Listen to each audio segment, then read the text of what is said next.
What's up everybody, welcome back to my channel. This is not my typical True Crime Thursday playlist videos that I do. This is my True Crime in Present Time playlist. It is a playlist that I added back in May with the whole Aiden Fucci and Tristan Bailey case. I do have a new video coming out with that soon. I would just want to have a little bit more information on the case. But this video is the part one of Gabby Petito and what we know about what's going on so far. This is going to be leading up to her body. This is the day after her body was found. I am completely refilming this. I filmed this video last Thursday, so not even a week ago, and there's been so much added since I filmed, so I decided I'm going to sit down and completely refilm the video with a timeline to her possible finding. It is not confirmed for sure 100% if this is Gabby or not, but as of right now it is possible because the tattoos and just the description of Gabby matches the body that was found in Grand Teton National Park. So basically this video is going to be the timeline. There's also going to be theories, and there's one like mind-blowing thing that's at the end of this video that I just saw earlier this morning, and I will be putting that at the end, so please stay tuned for that. Or if you're only wanting new information, then go to the very end of this video. But if you want a timeline, I am going based off of the most popular articles right now. I'm also going to be referencing TikToks and referencing some YouTubers as well. I'm also going to be adding in Instagram photos and a theory that I have, just everything that's going on with this case, all of the details that we know so far. As of right now, Brian is still missing, but if you have not heard of this case, which is crazy if you haven't, we will just get right into it. This is the Gabby Petito and Brian Laundrie case. Gabby Petito is a 22-year-old girl who's from Long Island, New York. She crossed paths with a guy named Brian Laundrie whenever they were in high school. They went to the same high school and both graduated the same year in 2017. While they were in high school, they did not date, they were just friends, but they did start dating almost 2 years later in March of 2019. The couple moved to Northport, Florida, and got engaged in July of 2020. However, there is like speculation if he really is her fiance, because according to her mom and then some of Gabby's friends, they called off the engagement because they were still kind of young, they wanted to grow some more, and they just remained boyfriend girlfriend. But all of the articles are referring to each other as fiance. So if you hear me say that but you believe it's boyfriend girlfriend, just know that there has been speculation between both. But I, for the sake of this video, will be referring to them as fiancés. So you know how couples have like a thing that they do where they like to try out new restaurants, or they have a certain thing that they do like every Tuesday, or just something that couples are known to do. Brian and Gabby were known to go on hiking adventures with each other. They loved walking and going in nature. That was kind of their thing. They liked traveling. They were a very adventurous couple. So the couple had talked about national parks and wanting to travel and go see all those national parks, and they attempted their first cross-country trip in either Gabby's car or Brian's car, but it didn't work out because they had Airbnbs and hotels, and the cost of staying in one of those was just too much because they were constantly traveling, had to get more, and you know that can easily add up. So there's been a TikTok trend within the recent year of people buying a van or a bus, completely gutting it, rebuilding it to where it's like a bed. Sometimes people put stoves and showers in there, just depending on the size of the van, and that is something that Brian and Gabby decided to do. They bought a van, specifically a white 2012 Ford Transit van. They documented them remodeling this van, and they showed the process of it and posted about it, and this was going to be their van where they took their new cross-country road trip on. The whole goal of this trip was to travel to all of the national parks, and this was going to take place in the summer of 2021. The documentation for this remodeling process of the van is found on Brian Laundrie's public Instagram. It is still public, so you are more than welcome to go look at it. It's in his highlight section, which it's not a big highlight section. They don't show a lot, but it does show some snippets of them remodeling this van. So after remodeling this van, they began their journey for across the country to visit these national parks on July 2nd. They left from Blue Point, New York. Gabby first posted about the trip on July 4th whenever they were stopped in Kansas, and from July 8th through the 11th, they were in Colorado. Both Brian and Gabby's parents knew about this trip. They said they were actually excited for the couple. That's a really cool adventure to go on, especially whenever you're young. She said Gabby was very excited about it. She would call her 3 to 5 times a week, either on FaceTime, or she was always in verbal communication with her mom a few times a week, just showing her all of her new adventures that she's, you know, going on. It's a really cool thing. I know that my mom would be a nervous wreck, and I'm sure that her mom was, but that's just a really cool adventure to go on, just across the literal country in this van that you remodeled with your fiance. Basically, the parents knew they were on the trip together. July 16th through the 18th, they were in Zion National Park, which is in Utah, and Gabby posted a couple photos from this place. July 21st is when they were in Bryce Canyon National Park, which is also in Utah. July 26th, they were in Mystic Hot Springs, which is also in Utah. It is a very popular influencer spot. People like to go and take photos there. And this is also where Gabby posted a picture of her and Brian kissing underneath one of the most known popular spots at this place. On July 30th and July 31st, they were still in Utah at the Mesa Arch, which is in the Canyonlands, and she posted photos from there as well. Gabby posted about their trip from July 4th through the 31st. Some days were double posted, meaning she posts 2 times a day. I will post some pictures while I name out the days. The very first date was July 4th, where she posted this photo. July 8th, she posted 2 times on July 10th. She posted again on July 11th, July 16th, 2 times on July 18th, July 21st, July 22nd, July 26th, and July 30th and 31st. So this is showing that she's consistently uploading on her Instagram. Her Instagram kind of has the same theme. A lot of people like to go on the Instagram. They like their feed to have like the same filters, the same vibe. They like to have like it matching. She had these typical captions and these hashtags. She used emojis.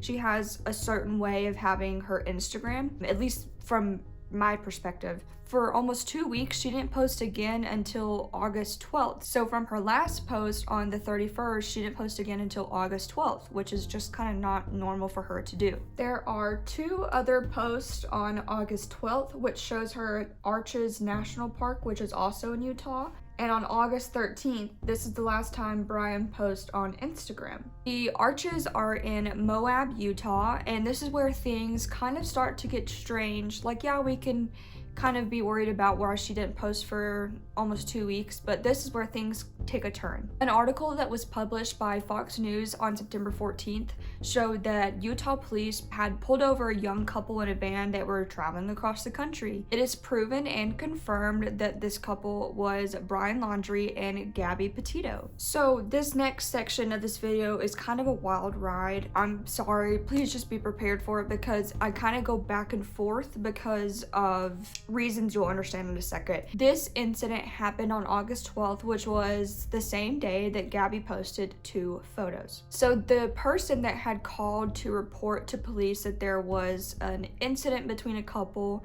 neither Gabby nor Brian was the reporting party. Someone explained that they saw a couple fighting. I was told it was at a gas station. I was told it was at a grocery store, but now I can understand that it was from a place called Moonflower Co-op, which we will get to in a second. Like I said, the back and forth, I'm sorry, just remember Moonflower Co-op. Ultimately, the couple were pulled over because they were doing 45 miles an hour in a 15 miles per hour zone.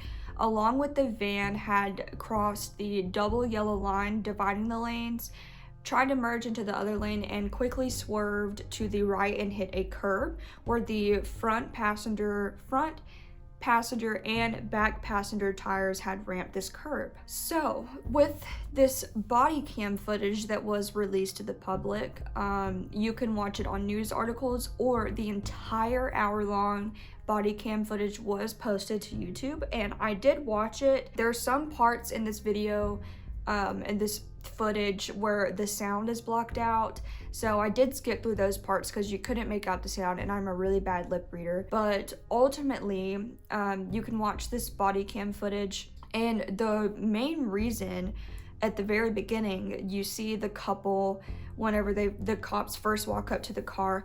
Gabby looks like she's crying, or has been crying, and it's uncomfortable, it's unsettling to watch. Sorry, officer. You want to place your vehicle into park and go ahead and turn it off for me? Yeah, sure. I'm sorry. No, park? Oh, it isn't park yet. Okay, turn off your engine. Go ahead and set your keys on the dash for me, all right? What's your guys' names? Gabby. I'm Brian. Gabby, Brian? Okay. What's going on? How come you're crying? I'm sorry, we've just been fighting this morning. Some personal issues. It was a long day. We were camping yesterday, and camping got the stuff, flies and stuff. I'm sorry I hit the bump there. I was distracting him from driving, I'm sorry. Can I get you to step out of the vehicle for me, man? Yeah. Just hang tight right there. Do you mind if I take your keys and just put them on your hood? You got it, buddy. I'm so Thank sorry. you. Oh, no, you're fine.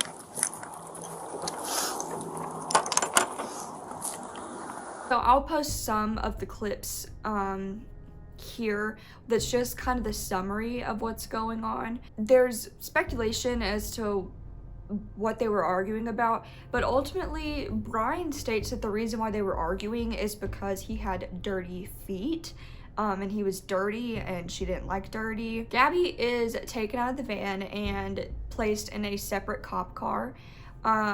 Before she's placed in the cop car, she's explaining that she's upset, she suffers from OCD, and she was cleaning. I'll post the video here. SO229, I have the female that was on the passenger seat separated from the male. Keys are on the hood. You want to tell me what's going on?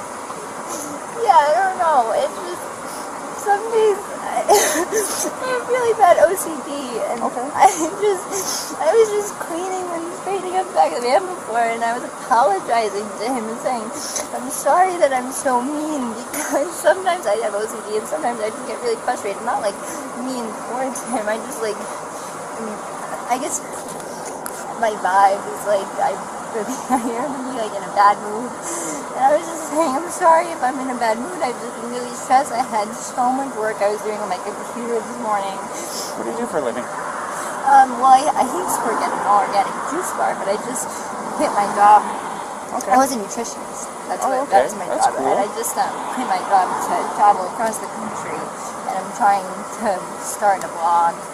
I Okay. have a blog and stuff, so I've been building my website, so I've just been really stressed, and he doesn't really believe that I could do any of it, so that's kind of been like a, I don't know, he's like a downer. I don't know, we've just been fighting all morning, and he wouldn't let me in the car before. And then Why wouldn't he let you in the car? Because he told of me your OCD? He told me I needed to calm down, yeah. But I am perfectly calm, I'm calm all the time, and he really stresses me out, and this is a rough morning. Well, why don't we do this? Why don't I sit you down in the back seat of my car? You're not in any trouble, okay? I'm not going to be putting handcuffs on you. You obviously don't have any weapons. I'm going to get you into the air conditioning, let you take a breath, relax a little bit, and then I'll come back and talk to you in a few minutes, okay? Okay. Alrighty. In the video, you can tell she's very upset. She's starting to hyperventilate almost. She's just hysterical. And then Brian has a separate story from what she was saying. When Brian's basically asked what his side of the story is, he says that he likes to separate himself from the situations where when they start fighting, he likes to just kind of remove himself from the situation, give them some space. He says in these situations, which makes me believe that this happens a lot. It's worked up sometimes, and I try and really distance myself from her, so like I locked the car and I walked away from her. What happened this morning is that she's trying to start up like her own little website blog and everything, so I give her time, and we really had a nice morning and if anything, but she just, got worked up because we were trying to get going and get our day going because we want to go hike arches before this other time. I feel like he just has a way of knowing how to speak to people, because, and I'm not just saying that because like I'm on Gabby's side, but 100% I'm on Gabby's side. The way he's speaking sounds very narcissistic. He's laughing. He's very buddy with the cops. He's just laughing. Like, if it's unsettling because he's laughing. He seems like he's having a good time while Gabby's in a separate cop car, absolutely freaking out, hyperventilating, very hysterical. The difference between the two is something that you need to take note of. So also the cop asked Brian about the scratches on his face, and Brian explains that Gabby hit him while she had her phone in her hand, and this was at the time he was telling her that they needed to take a step back, take a breather. So it is confirmed that Gabby did hit him. You want to tell me about those scratches on your face? She had her cell phone in her hand. That's why I was pushing her away, because she wanted I locked the keys so I could walk away. I said, let's just take a breather and let's not, go anywhere. Let's just calm down for a minute because she was getting really worked up. And then she had her phone and was trying to get the keys to me, so I got in the way. I was just trying to, I know I shouldn't push, but I was just trying to push her away to go, let's just take a minute, step back and breathe. And she got me with her phone. I got this gentleman here. Yeah. This gentleman noticed that you had some marks on your neck. Yeah. And she's got some marks on her too. We're just trying to figure out what all happened. I posted some of the main clips, but then there's another thing that is stated where the cop asked Brian, why did you hit the curb so hard? And he said that Gabby had grabbed the wheel and jerked the wheel, and that is why they hit the curb, because she had distracted him while jerking the wheel over. Hitting the curb was her grabbing the wheel. She grabbed the wheel? Yeah. She said, I can't believe we're getting pulled over, and then she grabbed the wheel. What about the speed? Did she take over the... No, I over the pedal on you? If I was going fast, I'm sorry. No, it's probably just the moment of like, I'm still shaking now. The adrenaline, seeing the lights flashing up, and then the Quick question. You said you were hitting him in the arm. Did you grab the steering wheel? No, I didn't. You did not touch the steering wheel? I didn't touch the steering wheel, but only for like a second, because I just saw the lights come on, and it was more just like, you're an idiot. Like, But did you grab the steering wheel and like swerve or anything like that? No. I didn't touch the steering wheel at all. Okay. So wrapping up the body cam footage, just as the summary, the cops talk about if they want Brian to press charges against Gabby, but then they go and they talk to Gabby and they say, were you doing this to aggressively, physically harm Brian? And she says no. This is a very, very important question. How you answer this question is going to determine what happens next. But the only person who can answer this question is you. Think very hard before you answer the question. Do not quickly answer. Think very hard. When you slapped him those times, were you attempting to cause him physical pain or physical impairment? Was that what you were attempting to do to him? What were you attempting to do? What was the reason behind the slapping and stuff? What was it you were attempting to accomplish by slapping? I was trying to get him to stop telling me something. Well, it doesn't sound to me like she attempted to injure him. It's your call. This is 100% your call.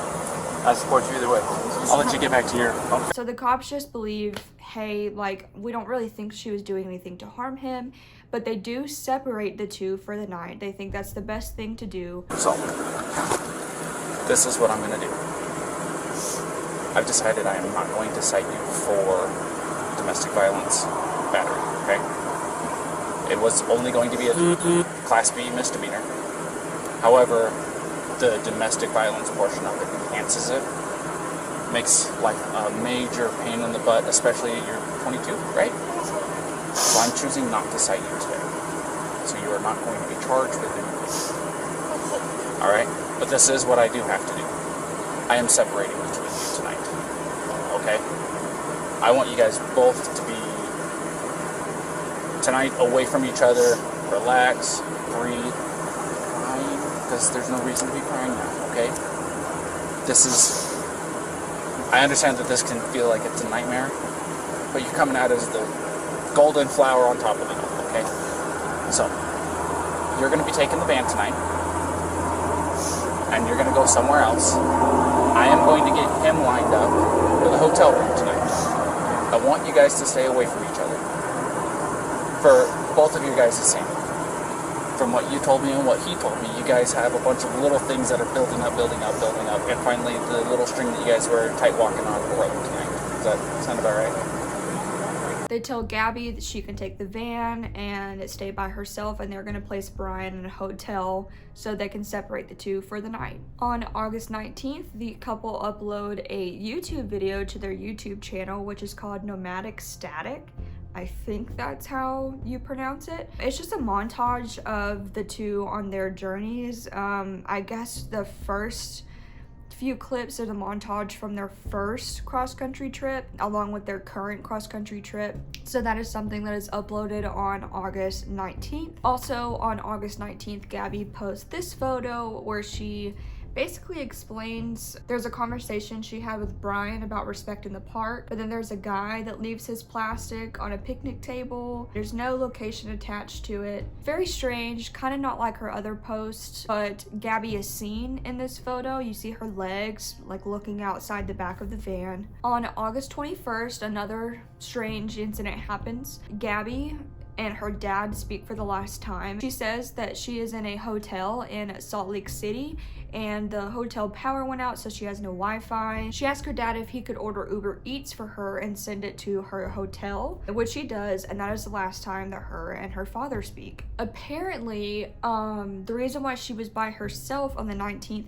was, according to Gabby's mom, Nicole, Brian had flew back to Florida, presumably on August 17th, so that he could help his dad move his and Gabby's stuff into storage. So this means that Brian was roughly in Florida from August 17th through August 23rd, which gave him time to upload the video to YouTube on the 19th if he was the one that uploaded the video. But because Gabby did speak to her dad on the 19th and stated that she had no Wi-Fi, then that meant that Brian had uploaded the video, if I'm doing the math correctly. All right, so allegedly Brian returned back to Salt Lake City, Utah on the 24th, and this is where they checked out of their hotel in Salt Lake City. Also on August 24th, Gabby FaceTimes her mom and says that her and Brian are headed to Grand Teton National Park, which is also in Wyoming. And this is the last official time that she was seen. August 25th, Gabby uploads this photo to Instagram.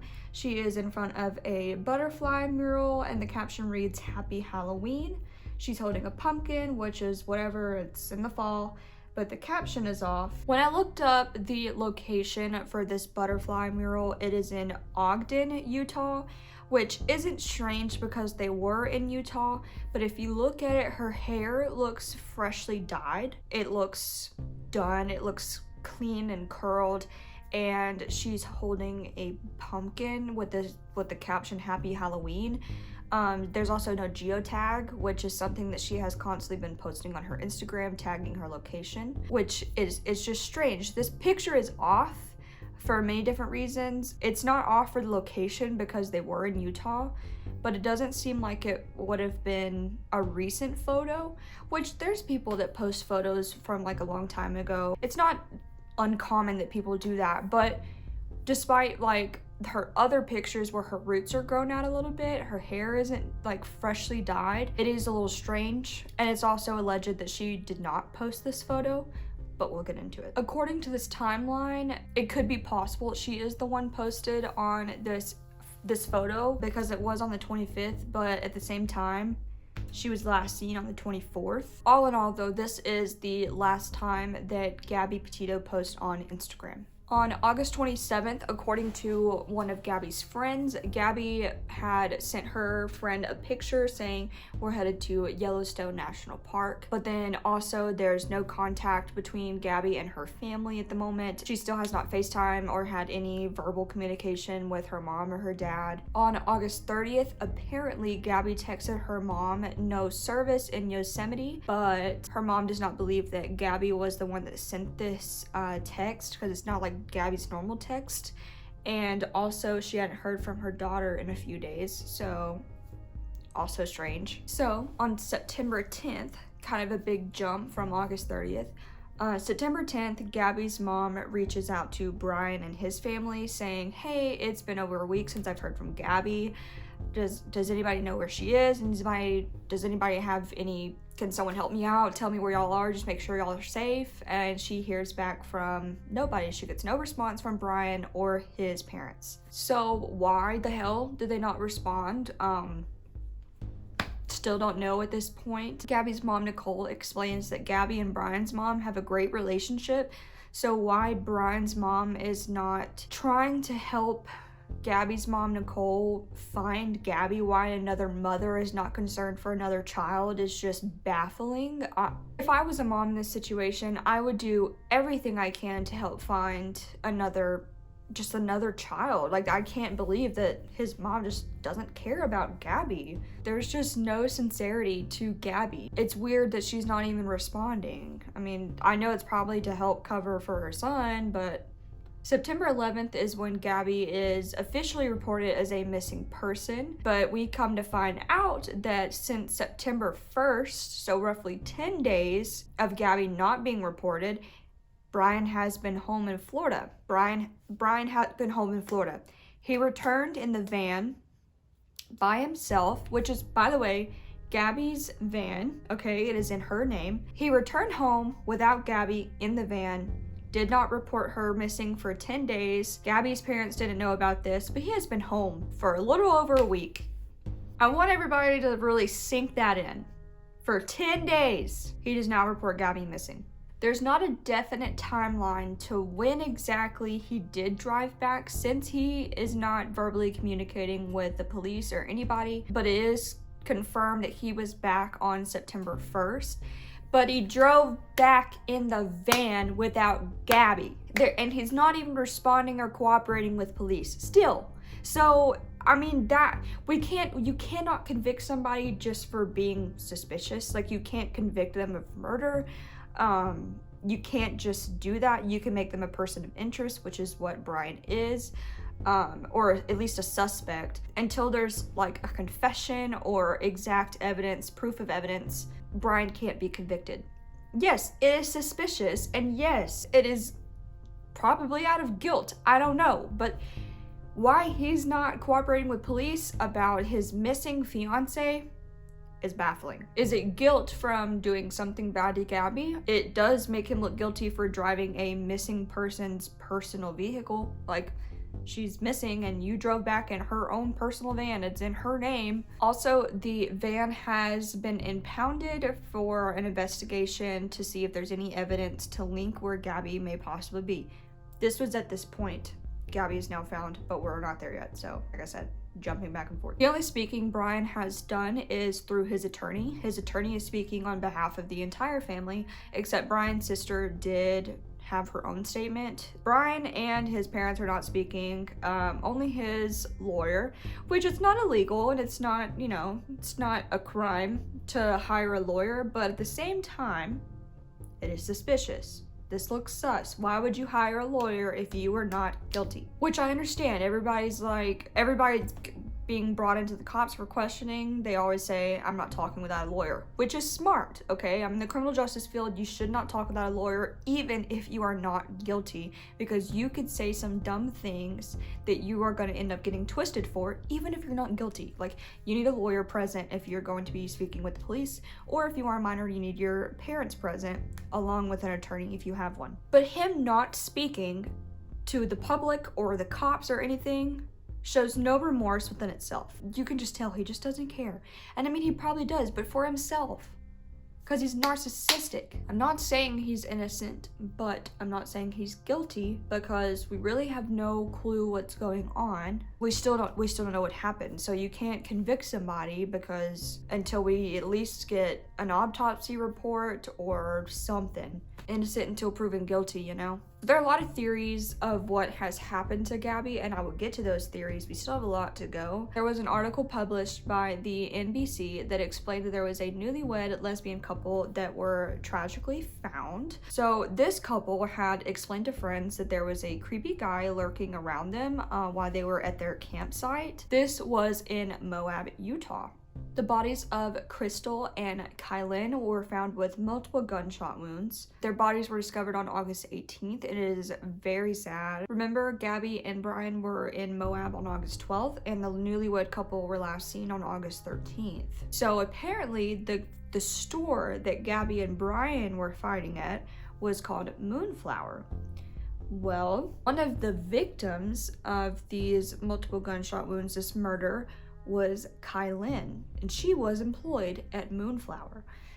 One of the victims that was at Moonflower had passed away at around the same time that Brian and Gabby were seen in Moab, which this might be a coincidence. This might not link at all, but it goes in with one of the theories. Investigators are looking in for the possible link between the two cases, but one of the theories is that Brian killed this newlywed couple and Gabby saw and wasn't supposed to see, and then he killed her because can't have any witnesses or anything.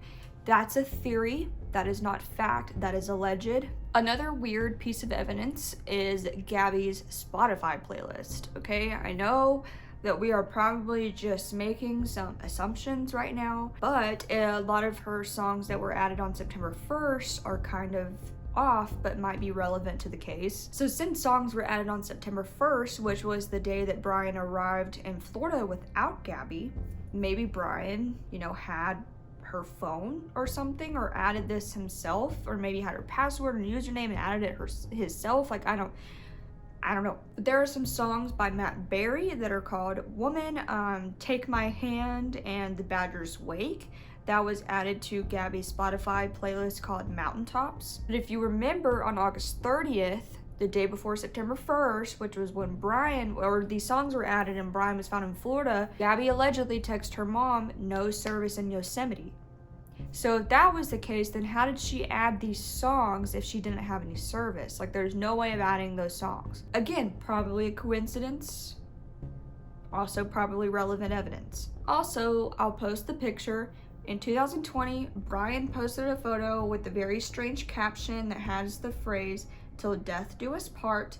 And of course, the internet is absolutely running with this caption because it is strange, but I think it's probably just a coincidence. At the same time, we just don't know. So even if Brian had absolutely nothing to do with this, he still drove home in the van without Gabby. If I found out that my fiance Aaron was missing, I would not breathe or sleep again until he was found. I would do everything I can to help police figure out where the hell he is, because that's the person you're supposed to love. And he posted about her all the time and how much he loved her. So today's September 20th, it's a Monday. Yesterday on Sunday, September 19th, the body that matches the description of Gabby Petito was found in Grand Teton National Park.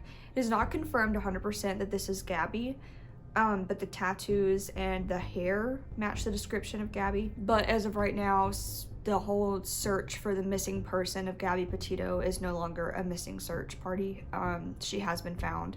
Now it's just the determining factor of what happened to her. So Brian Laundrie at the moment came up missing, I guess. He just disappeared. He is in hiding. His whereabouts are unknown right now. I'm pretty sure his parents know, but nobody in the public knows. FBI is still searching for him too, but the FBI did get a search warrant. I read that this morning. FBI did get a search warrant to seize and search the Laundrie family home to see if there's any evidence that could link to what exactly happened to Gabby. And I did read that the police were blocking off neighbors saying you're entering a crime scene. So what the hell's going on with that? So I believe that Brian went into hiding because he knew that they were looking for Gabby in Grand Teton. I think that's when he had heard that that's where they were going to search, of course. That was the last place that she was seen or told her mother where she was going. I have a bunch of things that I could put in that I had before we found out that her body was found. So I'm gonna insert those now. I feel so sad to say this, but they don't necessarily matter now that her body is found. So this video, I'm gonna go through the theory that has been circulating all over, mostly on Reddit. A ton of you guys have commented about this, so I'm gonna go through it, but I wanna shout out Little Blonde Vegan, who sent it to me. She sent it to me over on Instagram because I am awful at Reddit and didn't know how to find it myself. So this is a photo that somebody found in a Facebook group for the Grand Teton. I don't know, everybody's saying I say it wrong, but whatever, however you say it. It was a Facebook group for that page, and this family posted this photo, and they're specifically referencing this that was in the background. It looks like a body, and that looks like this outfit that Gabby was seen wearing in one of her Instagram photos. This is also the original post of the family that they posted in the Grand Teton National Park Facebook group. So this is where the photo of the family came from. Okay, so this is the update in the Gabby Petito Vanished discussion group, which if you're not a part of this, go join this on Facebook. It is really helpful. But this is what they said. They noticed that the outfit of the girl laying in the back matched what Gabby wore back in March, so she owned clothes that looked similar. Now, a lot of people are saying that this photo is photoshopped, and that is also definitely a possibility. Photoshop, you can do a lot with Photoshop, and you can make it look very, very real, so that is definitely a possibility here. I believe people have reached out to the family that was in the photo to try to figure out what the original photo for sure looked like, but this is the photo. I want to know what you guys think, if you think it's photoshopped or not. This is very interesting. Basically, this would prove that she was in that national park, and yeah. So this is what I stated earlier in the introduction that I will be talking about right now. I did not get this user's permission to use her TikTok, but I will add her username because this is not my type of, I don't take credit with this at all. This is Millie Mae. I will add her so you can go watch these yourself. She did some digging, y'all. So she broke down a book that Brian had posted more than a few times on his Instagram. He had posted on his Instagram story. He also posted it on his Instagram feed. And she broke down the summary of this book. I had this book ordered because I'm going to be figuring out what the hell. There is a book called Lullaby that Brian posted more than once on his Instagram. This book is by Chuck Palahniuk, I think that's how you say it. The summary of this book is a group of people that go on a cross-country road trip, and there's a couple that is Mona and a guy named Oyster. The whole point of this trip is that they are going across the country to find this book, and in this book, if you read this rhyme, then people die. Not the point. I mean, death, but not the point. Millie Mae, the TikToker, explains that she believes Brian is trying to replicate what happens in this book, and the freaking evidence will literally shock you. Okay, first piece of evidence. The group leaves Oyster on the side of the road because he assaults somebody. Oyster is described as a nihilistic environmentalist who hates wearing shoes, has dirty feet that are calloused, and hates plastic. Okay?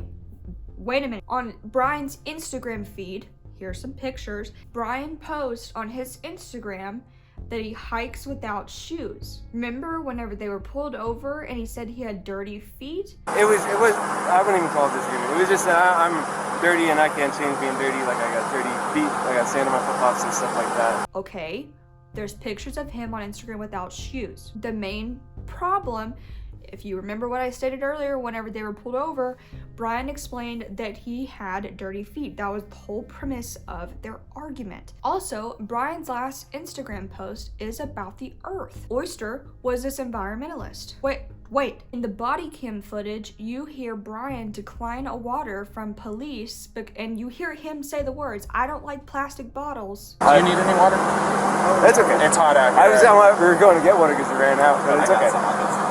No, it's alright. I don't like plastic bottles. It's okay. Is this just like a coincidence, or is he really embodying the Oyster character? Like, wait, it keeps going. Here's the part that literally made me shit my pants, okay? Wait a minute. In the book, there's a part where, I don't remember if it was the author or Oyster. They talk about a gypsy moth that flew out of a window, okay? In Gabby's last effing Instagram post, there is a moth next to a pumpkin. There is a moth emoji. Nobody uses an effing moth emoji. Like, literally nobody. I didn't even know there was a moth emoji. But she's holding a pumpkin. There's a pumpkin emoji. That would kind of correlate, but not a moth. Not a moth. So at the end of the book, Mona and Oyster end up missing. Sadly, Gabby was found, but Brian is missing. That's how the book ends, by the way. They're just both missing. Like, that's how the book ends. Another strange thing about this case is that Brian and Gabby went from July and they were going to go until October. That was their plan for the trip. In the book, the freaking couple that went on this trip was from June to August, where things and shit happened in July. Just the same. What the hell? Like, is that a coincidence? Is he trying to base this off of a book? In the book, it also explains that Oyster had like a red goatee and blood on his hands. Brian also has a goatee. Could be a coincidence because men have goatees, whatever. But all the moth, the dirty feet, like there's no way that Brian is not trying to embody this character, at least in a way. Like, maybe not even basing him off of like disappearing and Gabby going missing. He's probably embodying the Oyster character. He's probably, whenever he read this book, he was like, wow, Oyster's environmentalist, he doesn't wear shoes, I'm gonna do that. He hates plastic, I hate plastic, I love the earth. That there's relevance in there, there's correlation in that. But that effing moth, I can't. That moth, there's something up with that. But like I said, I ordered the book. I'm gonna make, you know, comparisons myself, and hopefully by the time I update my next video, I will have read this book. So we will see, because it was in super high demand. So I guess other people have caught on to this. But like I said, if you want to watch all of what Millie Mae said, here's her link. You can go look at it. So that's what we know so far. This is just this case, this timeline, this, let's sit down for a second and calm down. I had to go get a sip of water. I want to know your thoughts. I want to know your theories. This case is unsettling. This case is sad, and I'm glad that it got so widespread. There was a YouTuber that had posted a video. In this video, the white van was in the background, and I think, if I remember correctly, that is what helped investigators and the search party find Gabby's body, was with this van, because she was found 900 feet away from the van, or like where the van was last seen in this video. Where Gabby's van was found in this YouTuber's video, when he was editing this footage back, her body was found 900 feet of where that location was. Then that is absolutely wild to me. My friend Sydney is in Utah right now, and she went to Zion National Park. Gabby traveled from there since then, so, but she's been keeping up with this case while she's there. So anyways, like I said, I want to know your thoughts, your opinions, I just want to know people's feelings on this case. Like, do you believe Brian did it? Like, do you believe about the book? Do you believe that the relevance of the book is something that we should be worried about, if this is relative evidence? This case has genuinely kept me up at night. I was doing the research for this. When I last did my video, I last filmed, I just deleted all the footage. I was like, okay, because I didn't have anything about the book. Gabby had not been found yet. Brian was not missing whenever I filmed this. It was literally just the timeline. So there's been, and that was just since Thursday, so there's been so much new evidence that has came out. So I'm sure within the next week there's going to be more evidence. This isn't my typical true crime Thursday video, but if you do like true crime, I do have a true crime playlist. I cover all 50 states. Craziest case in each state that stuck out to me the most. If you like true crime, I am a true crime YouTuber, and you should subscribe. Okay, I need to stop because I've been filming. It's currently 3:43 and I've been filming since 1. If you liked the updates on this channel, please make sure to give some feedback. I went based off of the articles that have been posted and stories and TikToks and everything. So if there's any false information, I'm very sorry on my part. I did fact check as much as I can with this case. Yeah, it's just, this is crazy. This whole case is crazy. If you like this video, please make sure to like and subscribe, and yeah, tell your friends. And I think that's it for me today, guys. I'm kind of drained. This case is just so heavy. So yeah, thank you guys for watching, and I will see you next time. Bye.